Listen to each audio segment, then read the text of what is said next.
The Arkham series is one of the most beloved across gaming and comic pop culture. Maybe not critically, but it's definitely a fan favorite. I've already covered the first 2 games in this ongoing series of reviews, but I was very excited to replay Origins especially, as it's the black sheep of the series and the worst one.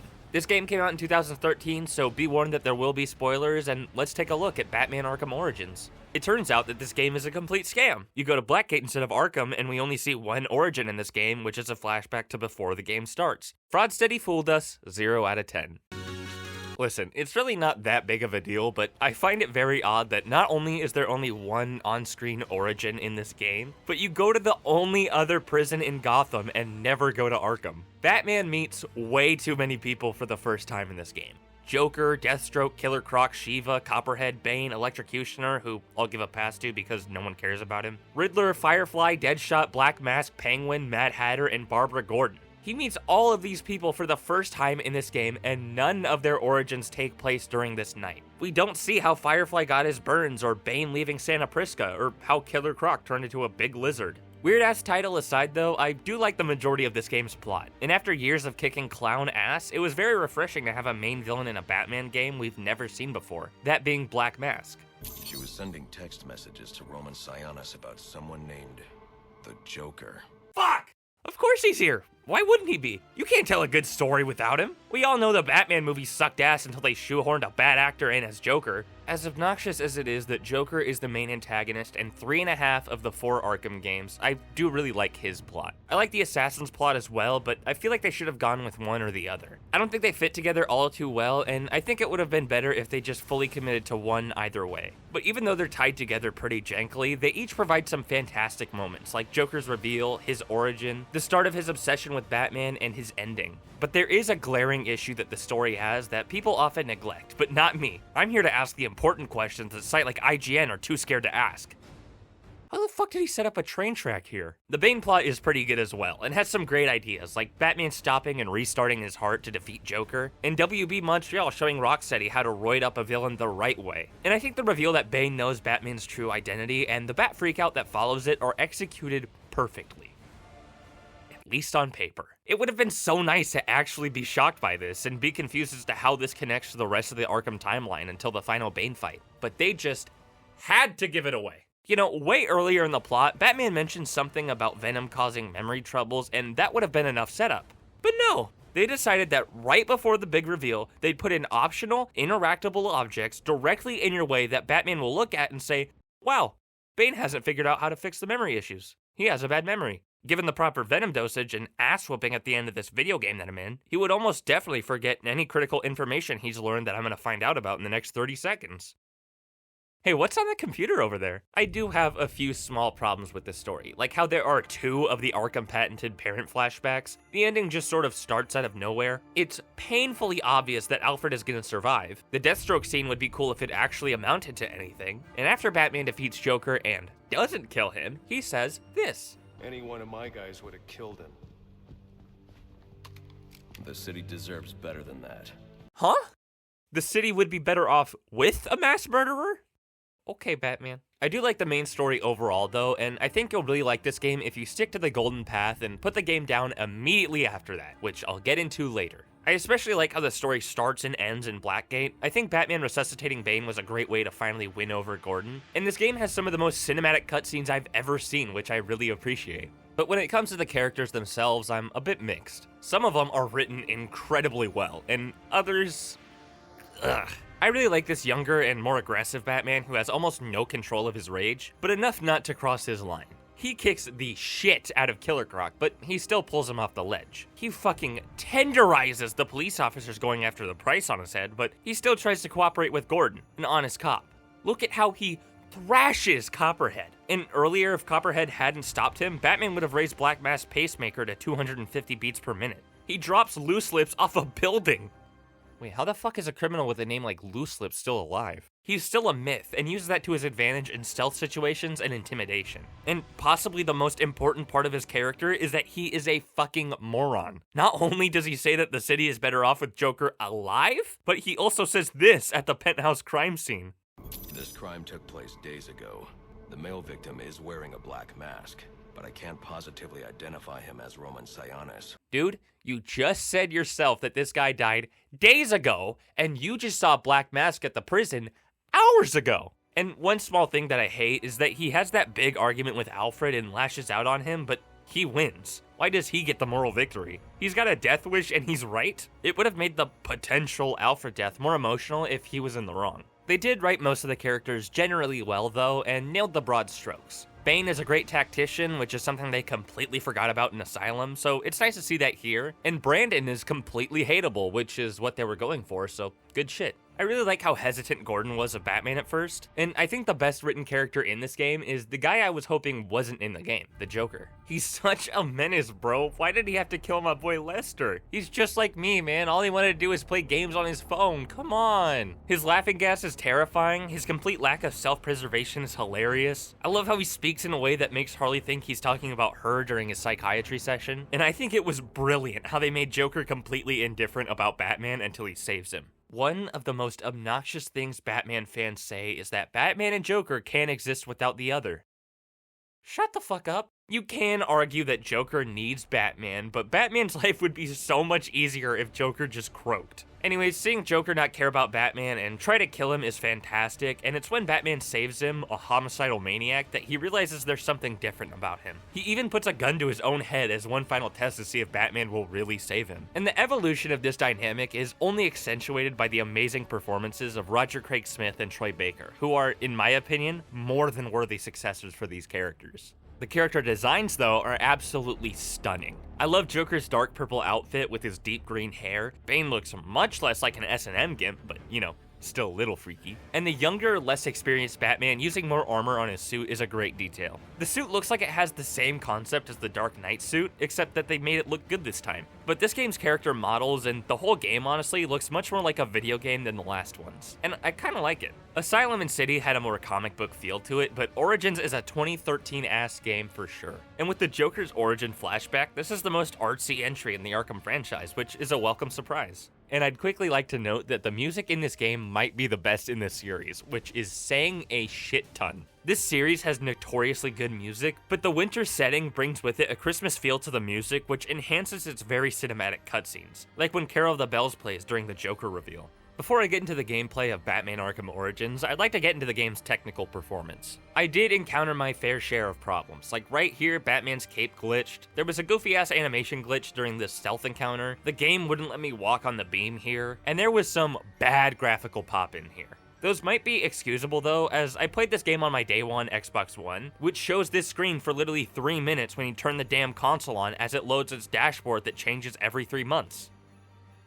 Fuck you, Microsoft. But there are just some bullshit problems with this game. It can be really frustrating to traverse at times because you can't grapple on every building as shown here. And as you can see, I'm trying to throw the fucking glue grenade at the guy shooting me, but the game won't register it. The quick throw for the glue grenade is R2 twice, so I spam it to throw it at the dweeb, but the game thinks it's in my best interest to just teabag the guy. This was really obnoxious, but that was the only time a gadget wouldn't get thrown out, so at least it was only once. In general though, Batman Arkham Origins gameplay is excellent, with a few flaws here and there. Like I said before, this Batman is fucking brutal, and the moveset reflects that. He's fucking flipping guys 180 degrees in midair just to shatter their spine and leave them paralyzed. In the last act of the game, you get the Electrocutioner's shot gloves, and they are a bit too overpowered in my opinion, but that's reflected in the animations when he microwaves someone's neck with them. The highlight of this combat though has to be the sound design. Every crunch and snap makes you cringe as you fully understand that this low-level goon, who's probably making minimum wage with this side hustle, now has a gravel driveway in his leg.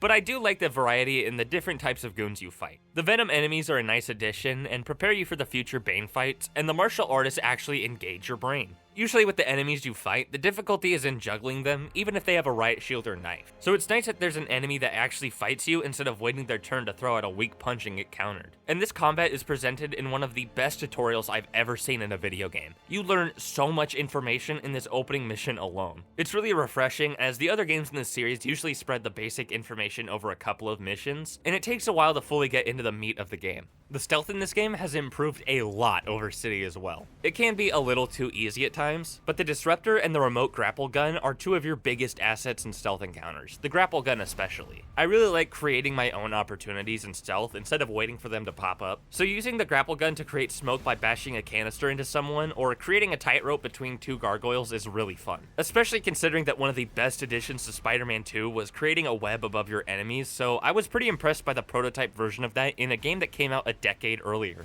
The crime scene analysis is as good as it usually is, with its similarities to the brain dances from Cyberpunk, but my only problem is that it blatantly tells you where to look with a vibrant-ass red triangle. The set pieces are usually stunning, like the Joker's funhouse, or just playing through the Joker's memories, but I will say that going through the sewers after infiltrating the police department is that part of the game. I don't really have much to say about the gadgets, but I think it was lame how they put in a glue grenade because Arkham City had an ice grenade. I mean, the glue grenade is cooler.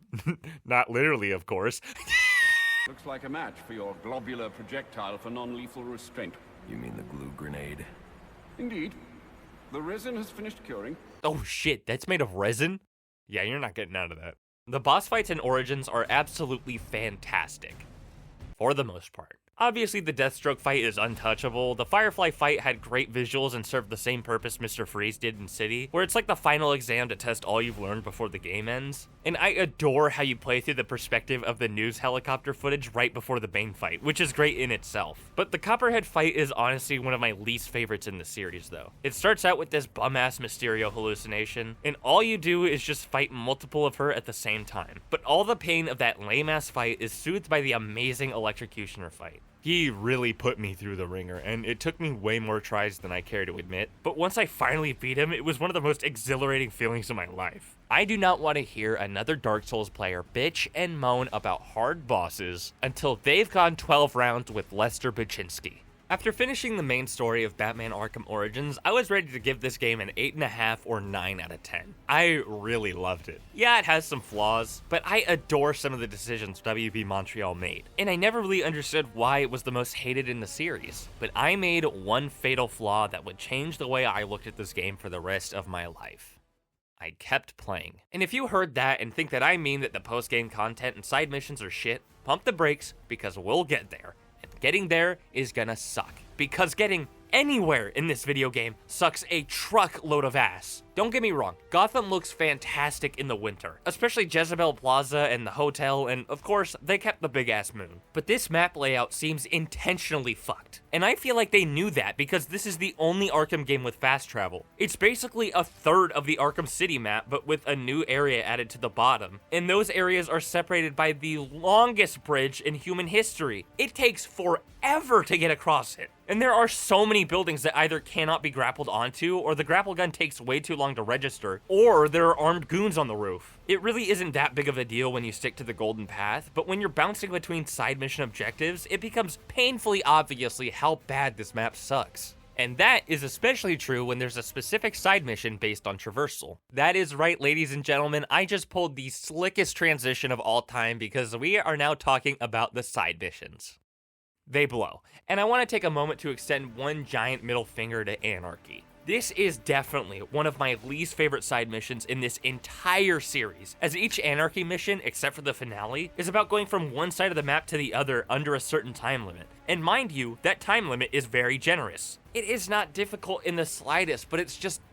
The grapnel boost is so limp-dicked that you don't get enough altitude to dive bomb and go faster. So you're just holding down the A button, and waiting, and watching him glide, and steering occasionally, and do that over and over until you reach your destination and finally get some excitement out of it by getting to kick these guys' asses within the time you have left. And the finale is just fighting a group of people. You know, the thing you've been doing this entire game? It is such a mediocre ending to a boring side mission that I'm probably never gonna do it again when replaying this game. That's not to say it's the worst string of side missions in the world, but it's just not worth my time. It feels like they saw that there was a time-based traversal side mission in City when you try and track down Zsasz and said, well, I guess we gotta put something like that in this game. And speaking of, real quick, in Arkham City, you are rewarded with the grapnel boost for doing the AR gliding challenges. I will say that it is a step up that you have it out the gate in Origins, but this time, you do the exact same gliding challenges and are rewarded with a new kind of takedown, which I didn't use once in this game. It would have been cool and would have made the traversal much more interesting if instead of a takedown, you got an upgraded grapnel boost that shot you much farther. The Penguin and Black Mask missions were very underwhelming as well, Penguin especially. You have to find 6 of his weapon caches placed all around Gotham, destroy them, and then that's that. Thanks for playing. Black Mask is almost exactly the same, but at least you get some sort of payoff by getting to fight him once you destroy all 6 of his drug vats. Deadshot's side mission is once again filled with techie shit and the watermarked bullets, but I will say I did like his fight. It's pretty much the same as the Two-Face and Harley Quinn fights from City that I vehemently hated, but at least you're playing with a full deck and you have all your gadgets. And like I said earlier, the stealth in this game is a big step up from the last 2. My only other problem with the Deadshot mission is that it doesn't really work with the endgame since Deadshot is hunting you for the $50 million prize, which doesn't exist. The Mad Hatter encounter was very interesting visually, albeit very finicky, and it didn't make much sense. Like, Batman threw a batarang at his head when he had a hostage? Yeah, it missed like it was supposed to, but wouldn't Hatter just think it was a normal batarang and say, oh, he just tried to stop me, and then kill the hostage? And let me walk you through my favorite side mission in this game. You find some of Bane's guys who are stashing Venom somewhere in the city. Eventually you find out where, and you run into Bane's commander, whose name is Bird. You fight him, and he's just like any other Venom enemy, and that's that. Exhilarating, isn't it? It's not so much that the side missions in this game are that bad, but they're just mediocre, and it's getting there that's the main issue. I can't tell if I dislike these missions that are a letdown considering how exhausting they are to get to, or City's illogical side missions more.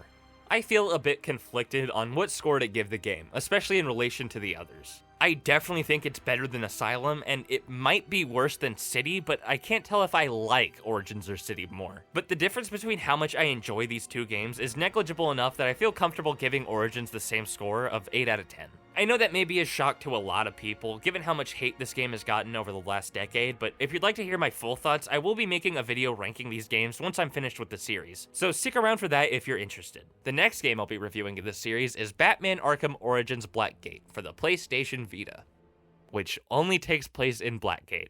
Again, I ask, what the fuck does this have to do with Arkham?